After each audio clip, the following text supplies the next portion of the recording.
Bullish is going public, Pomelo seeds meet Pomelo soil, the lost key recovery process is extended, and much more. Hello EOS Nation, I'm Daniel Keys, and this is episode 110 of the EOS Hot Sauce. As always, our spicy weekly updates are available in every format. Watch on YouTube, listen on your favorite podcast platform, or read it at eosnation.io. That's also where you can subscribe to the EOS Nation newsletter to get that spicy sauce poured straight into your inbox. However you prefer it, help spread the sauce by smashing the like, subscribing, and ringing the bell. Let's get to this week's spicy goodness. On July 9th, block.one announced to the world that Bullish would be going public on the New York Stock Exchange via a merger with Far Peak Acquisition Corporation. The $9 billion Bullish valuation includes 164,000 Bitcoin, 20 million EOS tokens, and $600 million in net cash upon completion of the Bullish merger. A private pilot program will be run in the coming weeks ahead of the public launch expected later in 2021. The CEO of Bullish, Thomas W. Farley, is well respected in the business world, having served as the CEO of the New York Stock Exchange in 2013, as its president from 2014 to 2018, and then as CEO of Far Peak Acquisition Corporation.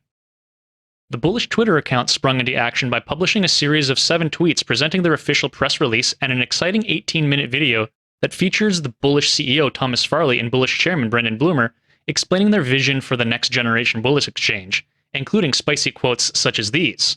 The Bullish Twitter account also highlighted exposure of the announcement in the business mainstream media, which included articles in the Financial Times, CNBC, Reuters, Bloomberg Crypto, and a video clip from Cheddar News. A few days later, Brendan Bloomer took to Twitter to clarify the relationship between Bullish and EOS, stating that Bullish is a robust stack that uses the best technology for each purpose. We use EOS to cross-hatch cryptographic proof of all financial movements on the platform. It would be prohibitively expensive to do this on a low-throughput chain. Those who want to learn more about the strategic vision and innovative hybrid liquidity pools that will be available on the platform are invited to read the Bullish investor presentation that was also released on July 9th. In short, Bullish is powered by liquidity pools that are optimized to generate yield and aims to combine the best of central order books and DeFi exchanges in a way that will benefit asset holders, enable traders, and increase market integrity. It's time to get bullish. block.one also took the opportunity to rebrand their Twitter account, changing it from block.one to @EOSIO, and creating a new block.one Twitter account called @B1. The newly renamed EOSIO account then confirmed that Bullish will leverage EOSIO and EOS in their powerful technology stack to securely execute and immutably record all financial movements of the platform. Cryptographic proof of this audit trail will be cross-hashed to the EOS public blockchain to facilitate externally verifiable state integrity, a first for exchange design. The new B1 Twitter account introduced itself and invited the world to follow along to see what they're investing in, while also stating that they believe in empowering creators and communities through strategic capital allocation and pioneering business ventures. One such recent investment was the $7.5 million in seed financing that was awarded to Shintai, where Kevin Rose, senior VP at B1, stated that they're excited to work with Shintai towards their shared vision of a blockchain-enabled digital asset revolution built on regulated financial services. B1 capped off the week with the release of EOSIO 2.2, which focuses on supporting an enhanced developer experience. Speaking of supporting the developer experience, the Pomelo crowdfunding platform is built in a way to leverage the strong community that has grown around the EOS public blockchain. Last week we talked about the origin story of the Pomelo brand, and this week we want to highlight the importance of community. EOS Nation has been part of the EOS community since before the launch of the mainnet, and we know firsthand how dedicated, passionate, and knowledgeable many of you are about the EOS ecosystem. Pomelo intends on leveraging the wisdom of the EOS crowd to allocate funding to well-deserving projects. Last week, we introduced the promotional Pomelo NFT series that is aimed at further engaging the EOS community while also providing educational information about various aspects of the upcoming Pomelo platform. Representing the role of the community and the foundation of the Pomelo crowdfunding platform, this week's NFT drop is the Pomelo plot of soil, which you can grab on Atomic Hub for 0.25 EOS. All primary revenue of the .gems Pomelo NFT series will be donated to the matching pool for the first round of funding later this year. Did you miss last week's Pomelo Seeds drop? No worries, you can still grab yours on Atomic Hub. We'll be revealing a bit more information about this series in every episode of the EOS Hot Sauce, and this week we're confirming that there will be a total of 4 drops available for purchase on Atomic Hub, each priced at 0.25 EOS, which means that supporters of the Pomelo platform will be able to complete the series and related activities for a total donation of 1 EOS. Upcoming activities for our Pomelo NFT holders may or may not include actions such as blending, staking, and harvesting. Thank you to everyone who participated in this promotion so far, and thank you for contributing to the first round of the Pomelo matching funds. The EOS lost key recovery process has been extended for another 5 years.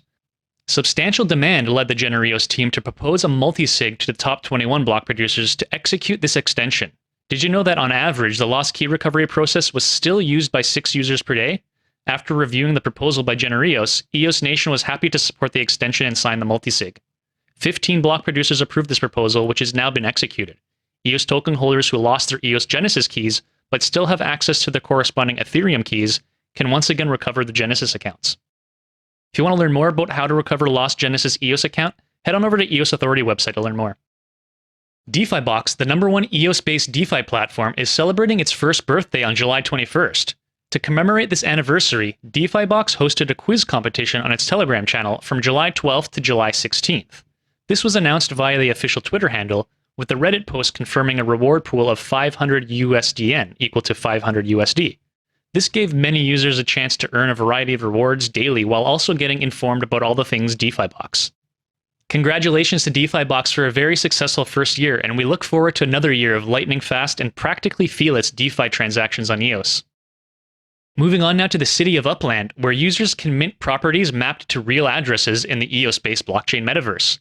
The most recent Upland news highlights the fact that this platform is now the first and only blockchain game that allows users to trade virtual NFT properties, such as Upland NYC, with fiat money like US dollar. This accomplishment was made possible due to their partnership with TillaPay. In order to ensure smooth implementation of the property to fiat trade, Upland has placed some limitations. Players will be able to sell a property for US dollars only after they've held it for at least 30 days, and they won't be able to purchase properties for more than $100 until their account has been active for more than 14 days. These limitations will be reviewed and adjusted as time goes on, depending on how players utilize the new feature. Players will also no longer need to be invited for access to the property to USD beta feature. Instead, players will need to fill out a form you can find in the written edition of this episode. Now back to the real world, where EOSIO is primed to make another impact. Rayon Secure's EOSIO-based solution has been selected to lead the way in South Korea's journey to blockchain-based driver's licenses. On June 24th, the Korean tech colossus announced that it has been chosen as the final operator of the Mobile Driver's License Service development project, commissioned by the Ministry of the Interior and Safety and Korea Minting, Security Printing, and ID Card Operating Corporation. This project looks to spread the use of digital ID cards, tightening the country's embrace of tech-based solutions. Rayon has developed an identity system that transitions driver's licenses onto the blockchain in a move that could prove a lasting solution to identity-related hindrances in the use of blockchain services. The viability of Rayon Secure's project has been established with the mobile ID card service for government officials being rolled out last year. The introduction of the digital driver's license will prove a more secure environment for citizens' data, while the owners also have greater control over their information. Furthermore, the digital licenses and ID cards also have the same utility as the current plastic IDs and form part of the two-way identification program comprising physical and digital identification methods. The Vancity Outbreak team has some news to share. To reward our loyal collectors, the Vancity team will create a series of blending opportunities to turn Vancity Outbreak collectibles into some marvelous standalone artworks. Since the Vancity Outbreak graphic novel is based on on-location photography featuring real actors, the restrictions due to COVID-19 has made it impossible for the team to continue with their work. However, this by no means stopped Reed Lucier, the artist behind Vancity Outbreak, from following his creative passion. Making the best of unfortunate events, he took the circumstances as an opportunity to focus on artworks and compositions built on Unreal Engine, popular 3D creation software. Using the new set of tools, he created a series of standalone images that will soon be available on the upcoming .gems marketplace. The first batch will be only available via blending Vancity Outbreak NFTs using the brand new blend.gems smart contract. A detailed list of NFT blending recipes will be shared next week. Stay tuned. In other Wax NFT news, this Sunday will be the official launch of Season 1 of the Virtual Reality Graffiti Battles League. At the beginning of each season, the Street.gems team will reveal the prompt of the season, a topic which competing artists are given to produce related artworks. Following this launch day, artists will have 2 weeks to get their creative juices flowing, submit their pieces, and, if they're good enough, qualify for the VRGB playoffs on July 31st. On launch day, early supporters that participated in the Season 0 voting will also receive their voter reward and get an exclusive preview of NFTs featured in the first VRGB pack sale scheduled for July 25th. Stay tuned to the end of this episode for a banging teaser video to get an idea of what to expect. The VR graffiti battle takes place in Cryptovoxels, on the same parcel where the EOS Hot Sauce afterparty is being hosted. The season launch is also a great opportunity to meet VR graffiti veterans, ask questions, get familiar with Street.gem's strategic vision, and the concept of painting in VR. And in case you haven't had enough Wax NFT news, Cog Slam is the brand new Red Fox game that's been generating a lot of buzz in the Wax NFT and gaming space. As much as you might want to rush to play it, the game is still in beta stage, with trials only available for the single-player mode. The team has promised to release more updates consisting of the multiplayer Pro Arena, where you can play directly against other players. Single-player Playground is divided into the solo mode, where you can play by yourself, and the versus boss mode, where you can challenge one of the 5 bosses, throwing in some variety for players currently enjoying the beta. To play, each user needs a stack of 40 cogs called the Cogtainer, and a slammer. The goal is to overturn your stack by aiming at the Cogtainer with a slammer and slamming hard. In the versus mode, the player takes turns slamming his own Cogtainer versus one of the 5 bosses slamming theirs too, with triumphant players unlocking the defeated boss's slammer. Points earned in-game, called caps, can be used to buy packs, which you can then use to design your Cogtainers, with another in-game currency called coins available as well. A Cogtainer of 40 random cogs is already available for you if you've not yet designed a personalized one. Wrapping things up now in the world of Ultra. Ultra's co-CEOs David Hansen and Nicolas Guillot shed some light on critical issues about the Ultra mainnet in an illuminating question and answer session. This session included some insights on how challenging it has been spearheading one of the fastest growing blockchain platforms, as well as why some things are the way they are. David explained how one of the most difficult processes in the journey was actually growing the Ultra team, while Nicolas also quipped that the most difficult step was planning ahead, as Ultra idea was entirely novel. However, it was unanimously agreed that the hardest part of the project was the launch itself, and although a tremendous amount of work is still left to be done, the only way from there is up. Furthermore, David and Nicolas explained that the reason the mainnet remains inaccessible, despite the launch, is because it has not yet been hooked up to the Ultra Games platform yet. But it is already possible to transfer tokens, and developers can also use Ultra tools to build apps and other programs. On the issue of when the platform would become fully accessible to the public, the CEO highlighted the 3-wave beta structure that gradually onboards a number of users to test the mainnet's features and make recommendations to the team to fine-tune its services. It was also revealed that Wave 1 already began way back in December 2020, and massive improvements have since followed.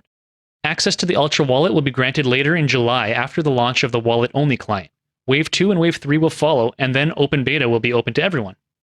On the question of AAA partnerships potentially being in the bag, Nicolas also explained that Ultra has 150 plus AAA, AA, and indie developers onboarded and ready to upload their games on the platform. He also revealed that positive discussions are ongoing with big gaming brands to come to Ultra as well. Games will start being uploaded and playable for users once the Ultra Games platform is transitioned to the mainnet. And that's all for this week's episode of EOS Hot Sauce. Once again, I'm your host, Daniel Keys, and we'll see you again next week. Until then, let's keep it spicy.